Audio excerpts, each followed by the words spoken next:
يحل اليوم 15 سبتمبر ذكرى يوم ميلاد الضاحك الباكي إسماعيل ياسين 112. ولد الفنان إسماعيل ياسين بمدينة السويس في 15 سبتمبر 1912.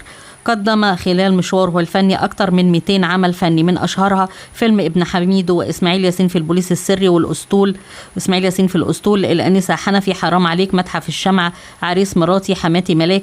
وتوفي إسماعيل ياسين في 24 مايو 1972 عن عمر 59 عام. لقب الفنان إسماعيل ياسين بأبو ضحكة جنان. قدم خلال مشواره الفني عدد كبير من الأعمال الكوميدية التي تظل خالدة ولن ينساها الجمهور، ولكن من الحكايات التي قد لا يعرفها البعض أنه كان المرشح الأول لفيلم إشاعة حب، وكان إسماعيل ياسين سيقدم دور حسين الذي قدمه الفنان العالمي الراحل عمر الشريف، الذي أنتج سنة 1961، وكان سيشارك فيه أيضا الفنان الراحل عبد الفتاح القصري في دور الذي قدمه يوسف وهبي.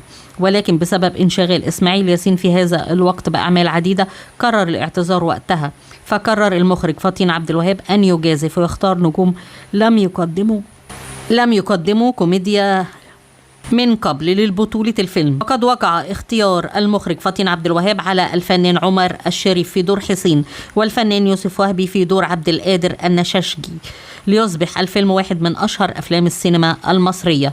ربنا يرحمهم جميعا ويتغمدهم بكامل الرحمة والمغفرة.